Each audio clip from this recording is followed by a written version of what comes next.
Good afternoon, welcome to Cardiff City Stadium, welcome to the 15-16 Football League season, and welcome to In the City Live, your new matchday build-up show here from all of us at Cardiff City Player HD. I just want to take a moment really to thank you guys, introduce you to the show, and to thank you for all your subscription rates and the fact that you watch our show every single week in the city, our magazine show on a Thursday, and you appreciate the hard work that Amy and the rest of the team do, because you give us fantastic feedback, and that's the only reason that we're here today giving you this new pre-match show. So what we've got coming up for you, hopefully every home game this season, is a little glimpse behind the scenes of what goes on at a football club, you know, leading into to a 3 o'clock kickoff. Of course, it's an early morning today, 12 o'clock kickoff, so if you haven't realised that, you've got about an hour to get yourself down here, get showered, get prepared, get yourself down here. I'm very sorry it's an early morning, but you know, it's a beautiful day in the Cardiff City Stadium here. It's beautiful weather. You couldn't have asked for better conditions to open the Football League season with. And just to give you a little heads up of what we're going to be going through with, we're not going to be on air for the full hour. We're going to give you 4 little glimpses behind the scenes here at the stadium as we prepare for kick-off in about an hour's time. So first of all, we're going to give you some team sheet news. We're going to give you the team news of the Cardiff news. Then we're going to throw downstairs to Mark Denham, who's waiting to speak to Russell Slade, the manager. And then we're going to show you some shooting practice from the Cardiff team a little bit later on. We're going to do a little bit of opposition analysis with the Fulham team as soon as we get their team.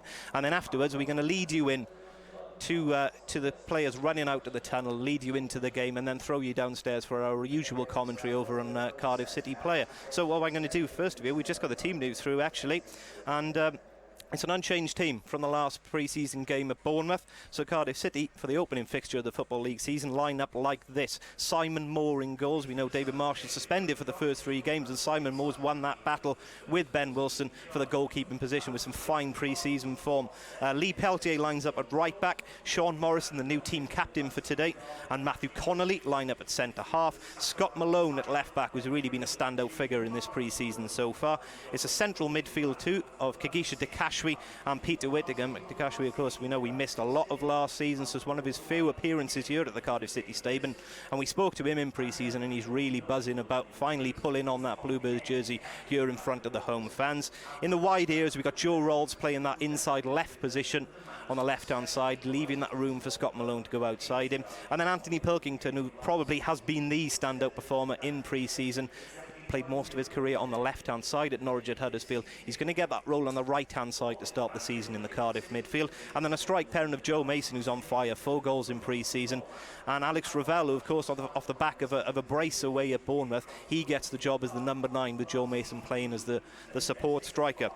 On the Cardiff bench then, we've got young Ben Wilson as the goalkeeper. Young Semi Ajayi signed in the summer from Arsenal, one of just 2 signings for Cardiff, of course, this pre-season. Fabio De Silva, versatile fullback. Aaron Gunnarsson makes his return to the bench. That's a big boost for Cardiff. Not quite ready to start with that hip problem, but he sits in the central midfield option on the bench. Craig Noon and Sammy Amiobi give us options in the wide areas, and then striker Owen Doyle, who, of course, finished the season so well last season and had a fantastic goal scoring rate throughout the course of the season. Of course, 25 goals at Chesterfield before even arriving with us. So what we're going to do now, that's your team for today. What we're going to do now, we're going to throw you downstairs to Mark Denham, who's waiting with Cardiff City manager Russell Slade.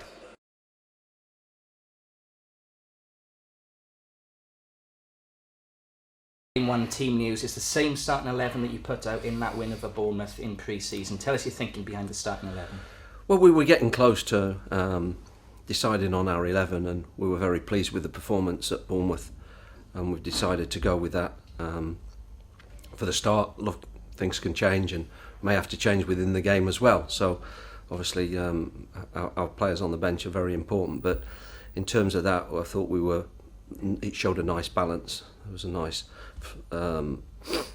fluidity within the team, good understanding with that group of 11, so we've gone with that. We knew there'd be 1 or 2 absentees, Ben Turner, Bruno Manga, Kiko, for this game, but good news, Aaron Gunnarsson makes the bench.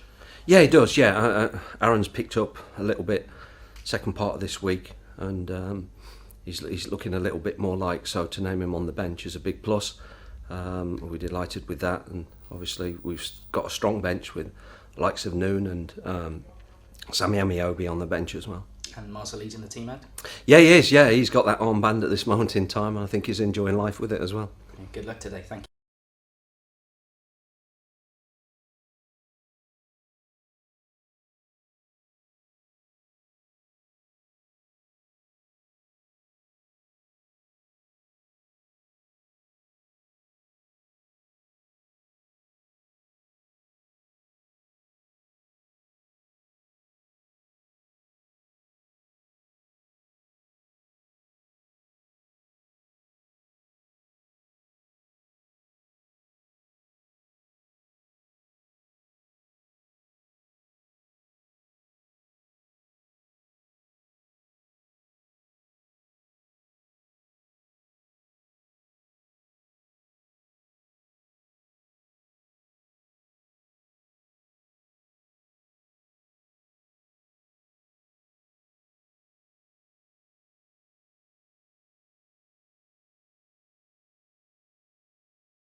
Right, the teams are on the pitch.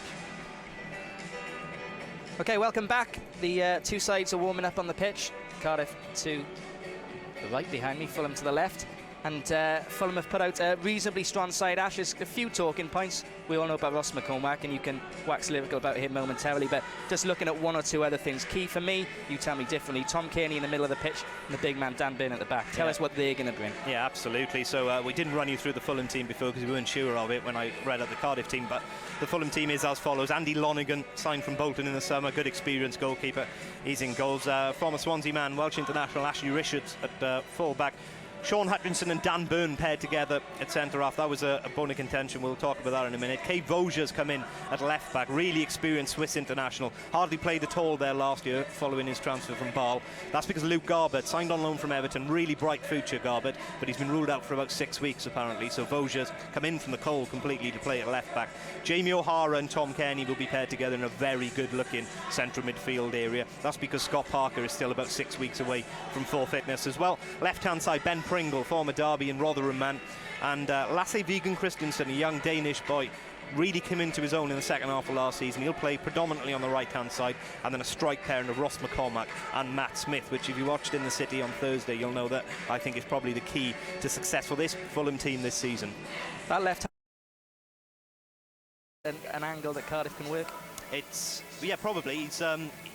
He's going to be like Lee Peltier plays for us on the right-hand side. Essentially, if you take the Fulham team, it's inverted of the Cardiff team. So what they're going to do is, it's going to be very similar to what Cardiff are currently doing on their left-hand side. Joe Rolls plays that little inside left role and allows that passage around the outside for Scott Malone to get forward. Or Fulham, all the inversion comes on the right-hand side. So Vigen Christensen and Kearney, they're going to be continually swapping. Kearney will predominantly play centrally because he's very comfortable on the ball. He's a beautiful passer and a lovely strike with the ball, but Christensen moves far better with the ball at his feet. So I think you'll see Christensen moving in narrow, trying to pick up the ball from deep and trying to drive at the Cardiff midfield, and then that allows that passage for Ashley Richards to get forward at full-back on the outside. And they've got a big old target in Matt Smith then going forward. Left-hand side, Kay Vosier, far more of a defensive option, can play centre-back as well, so he's not really going to, he's not a swashbuckling full-back by any means, and they don't need it because Ben Pringle, probably one of the best deliverers of a cross in the whole of this division. He's got a beautiful left foot. It didn't really work for him at Derby as a youngster, but he really had a career resurgence at Rotherham in their promotion year, and his loss at Rotherham this season is going to be massive for them.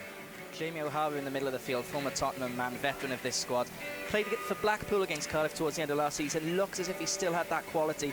With fitness on his side, can he be a real asset for Fulham this year? He could. It's a strange one, He hit a really bright start to his career at Portsmouth, at Spurs and then Portsmouth, and he was one of those players that their career just got so affected by being at Wolves during that time of the back-to-back relegations, and it took him a while to recover from that. Ironically, it was Blackpool that seemed to get him back on his feet, and he looked superb in that last game of last season. He really probably was a standout performer on the day on the pitch, really controlled that midfield area for Blackpool, and with the absence of that experience of Scott Parker, he's going to be vital today. It'll be a different role for him because in Blackpool he was asked to go forward, and he's never really done that in his career. He was the creative fulcrum in many ways of that midfield. Today he's just going to be asked to play a more natural role, just sit in front of the back four, protect. Tom Kearney will do all the dynamic creative stuff alongside him. Talking of dynamism, Ross McCormack back at Cardiff City Stadium. Didn't really feature too much here under Dave Jones. All his great stuff came at Ninian Park in that final year at our old home, but is he still the player he was? His price tag would suggest so. £11 million last summer, that's an awful lot of money, and people say he didn't live up to it. I'd counter-argument that 17 league goals, 10 league assists, he accounted for 33% of, he was involved in 33% of all Fulham's goals in every competition last year. That's a figure that was only betted by 3 people in the Championship, Mikel Antonio being the better. Antonio was insane at one point with 4 games left at the end of the season. He'd accounted for 49% of all of Nottingham Forest goals, either through an assist or the goal itself. Yeah, Ross he's still a very good player. He's looked in the best shape I've seen in his life. He's one of those players, the body shape is weird. People always look at him and think he looks a little bit chunky, and I can assure you, I've been seeing him in an Under Armour top downstairs in training earlier on. That's not at all. He's ripped, and he looks, like you said, he did brilliantly last year to get the level of goals that he did in a very, very poor Fulham team that battled relegation for a lot of the season. I think this Fulham team is pretty decent this year. I think they could make a run at the playoffs. In a good Fulham team, he's going to score an awful lot more goals, and with his set pieces as well, he's a pretty good bet for the top scorer of this division, I think. Twitter and social media would suggest that not too many people think Cardiff are contenders for promotion this year. $1 million question. Is that Fulham side good enough? I think that Fulham side is good enough, like a lot of teams in this division, to finish anywhere between 4th and 12th. And I think that's going to be the question mark hanging over a lot of teams this year, is can they make that step up to be real promotion challengers? And also, do they have the financial clout in January to go out and get some players in to really continue that push, or be very shrewd in the loan market? You look at somebody like Matt Smith. The strange thing in the Championship is that, you know, squads tend to stockpile and you forget about players. Matt Smith was bought at the start of the last season from Leeds and hardly ever played. He was sent out on loan to Bristol City, who were riding high at the crest of the wave at the time of the top of League One. He scored 13 goals in 20 games, pretty much confirmed their promotion, and then came back to Fulham, you know, a renaissance man, and pretty much kept them in the division because they were really struggling at that point. And he scored another, you know, 5 to 6 goals when he came back. And him as a genuine number 9 alongside Ross McCormack could be really key for this Fulham team this year. That's the opposition for you. Fulham today are opponents on opening day here at Cardiff City Stadium. Midday kick-off. We kick off this Saturday afternoon of football in the Sky Bet Championship. We'll be back later on. Thanks for joining us on In the City Live.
finally, up to you first. You've lost one of the players at City Stadium. David Roberts with this finish.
Listen up, y'all.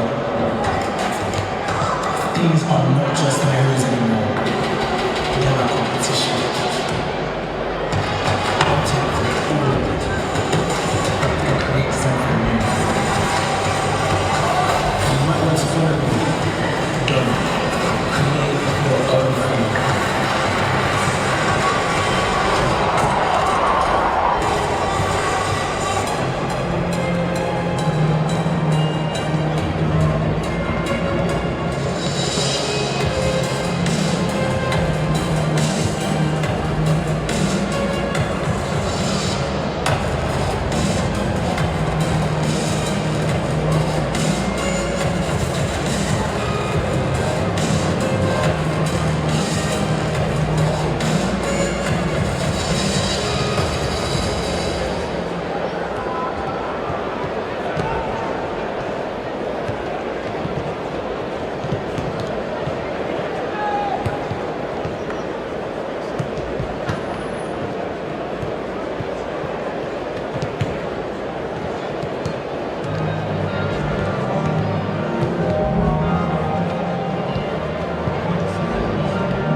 City, 21, Simon Moore. Number 2, Liam Peltier. Number 4, Sean Morrison. Number